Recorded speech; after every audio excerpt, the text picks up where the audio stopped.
So today, I'm asking Miss Tyler. Hold on, flip it. I don't know how to flip it, so I'm sorry. I'm asking Miss Tyler Hello. um, about library management and what it takes to make a library, especially this size, run smoothly. Okay. I think it takes being flexible because we have students and teachers and we're trying to build bridges. So we have to manage classes coming in, teachers sending students at various times through the day. Um, my assistant and I have to always make sure someone's at the circulation desk, just making sure that we're helping fit everybody's needs. We have a schedule, but if a teacher was to come to me at the last minute and ask if they could be squeezed in, I probably would squeeze them in because I'm trying to build a bridge. I think I would always have in the back of my mind throughout the year how many times are they going to do this last minute stuff. But I probably, if I could squeeze them, I would just keep squeezing them in. Prompting them, I can put you on a schedule. I can schedule your class to come in every 2 weeks or, something like that. Just trying to keep him on track with us because what if one day I can't squeeze him in and then he gets upset? Right. So our schedule's online. They can always view it. Students today. So managing students can be interesting, especially during lunch. We can have over 250 students in our library during lunch. We have 4 lunches. Some lunches are very quiet, not a lot. Some students have more vocal, louder groups. So the instance today, there was a situation in the boys' restroom where we had to call an AP. So I was even with a class. So you have to kind of act quickly and think. But it was really silent. I only knew about it because I was right there with you. I don't think that anybody at the front would have known what was going on. It wasn't a big spectacle. It was very low key. Well, it's not that I dislike the students involved in this situation. I don't like this situation. Right. The principals had already sent out an email about cigarettes and vapes, and so that's why I asked another teacher to call an AP, and I had those students stand right there and not move. I really didn't think one of the students was involved, but he came out of the restroom, and I said, nope, you're staying right here. It had nothing to do with them personally. It was the action that was getting them in trouble. And I think that's one thing I always try to remember is if it was my child, I would want someone to be fair and be kind of cool about it. Not draw attention because I could have drawn a lot of attention, but that's not what I wanted. No, it was very quiet. And like I said, I only knew what was going on because I was right there shelving books. Right. Okay. When, like I saw this morning, you were talking with Miss Kelly, and y'all were both discussing about her expectations and what the best way to handle the classes coming in all day were. Does that happen every time? So they fill out a schedule and they tell me what they want and when they want to come in. I always follow up with an email. I have you scheduled, and I always usually follow up with a question. Come in so I can talk to you about some details because sometimes they want me to pull books and I may think, how many books do they want me to pull? Do they really expect me to pull a book that every student in their class is going to want?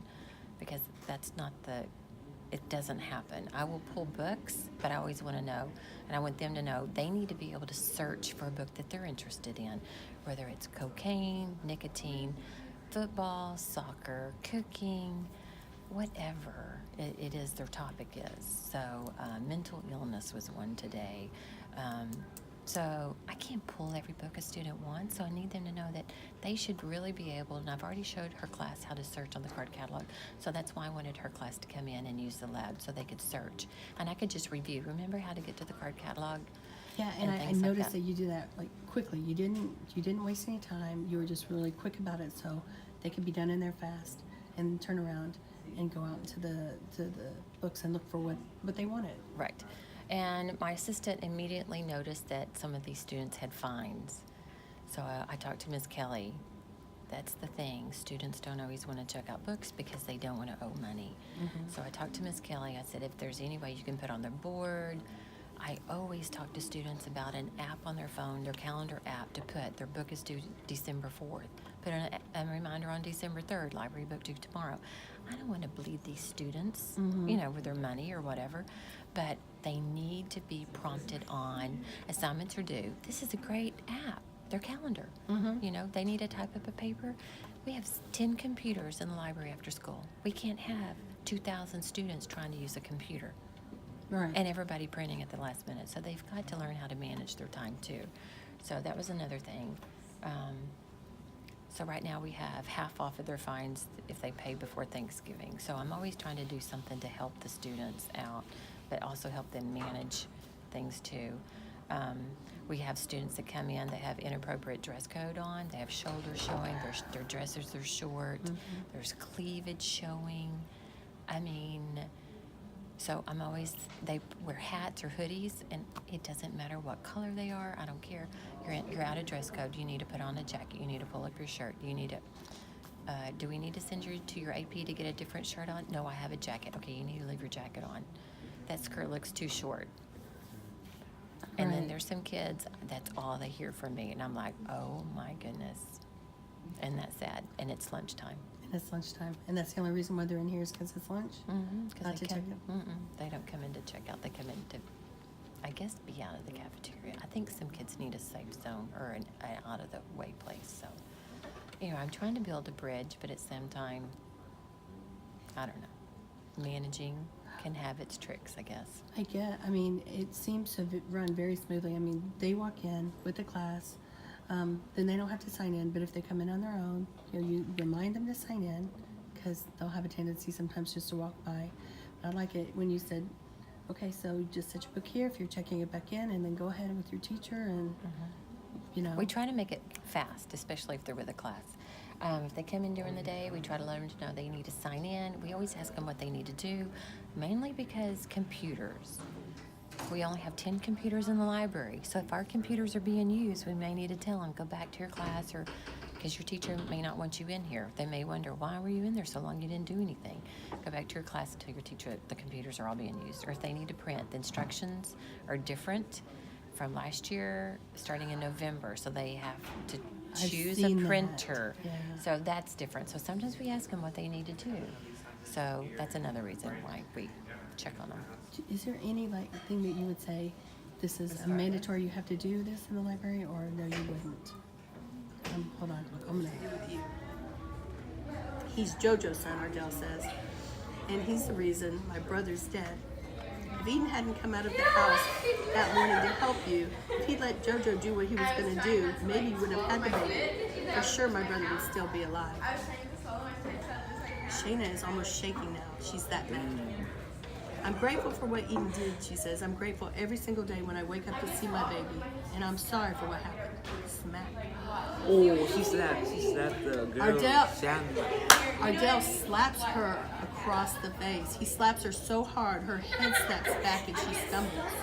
The only thing that stops her from falling is a stroller. She grabs onto the handles to steady herself. Wait, so let's talk about this.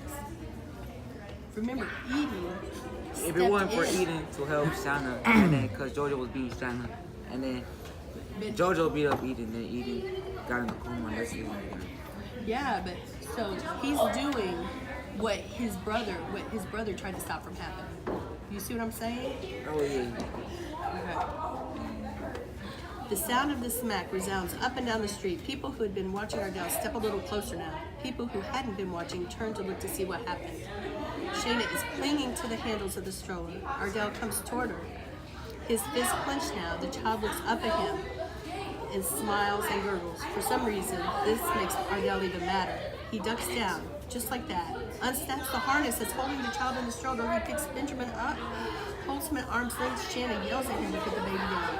She reaches for him. Ardell swings around, holding the boy higher out of her reach. What's wrong with him? Man, He's Benjamin crazy. whoops. He sounds happy, but Shayna screams at Ardell, "Give me back my baby! Give me back my baby!" A couple of the people who have been watching move toward Ardell. Mr. Jensen, who lives 2 doors down from Ardell, and who is night security guard at the mall, tells Ardell to give the child back to its mother.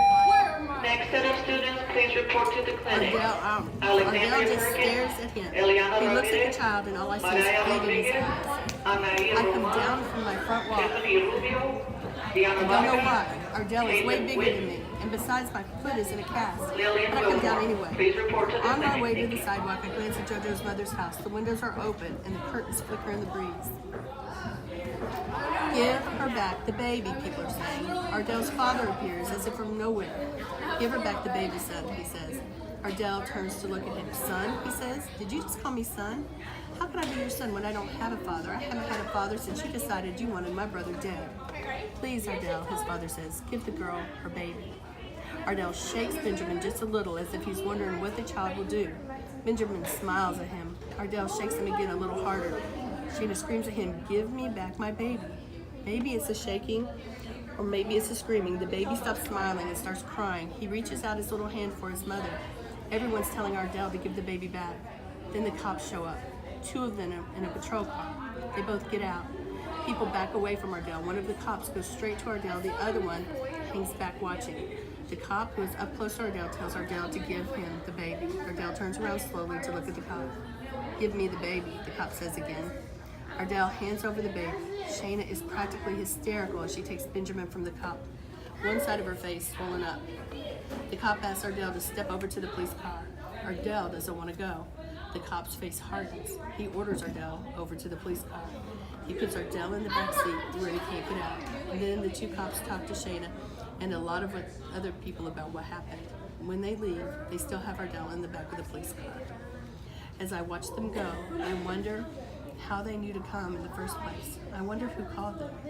I look at the window open in JoJo's mother's house and at the curtain that's fluttering on the breeze. What do you think? You don't like it? I do, but how was he like shaking it? What was he doing like up there? Like, Well, I don't know. I think at first the baby was okay with it, so I think at first he was just like, how was he shaking it? Like, how would it look like if he was shaking it? Like, well, I think like you just did the second time like that. Yeah. Oh, I think, yeah. But When you shake it. Yeah. and But then he at just first go it was back just a and little down. bit, but then after that it was hard, right? Because then the baby started Probably to his cry. hair. Yeah, there's Yeah, something it called can like shaken baby syndrome, right? That if you shake the baby too hard. What do we have? Okay, you can stop. We're good. One more What are you chapter. doing? One more chapter. One more chapter. Okay. Ardell hit Shayna. Ardell took Shayna's baby and shook him and wouldn't give him back. Ardell didn't listen the first time the cop told him to hand over the baby, and the first time he was told to step over to the police car. But everybody blames JoJo. They say things like, "A boy is dead. They should have locked JoJo up for longer."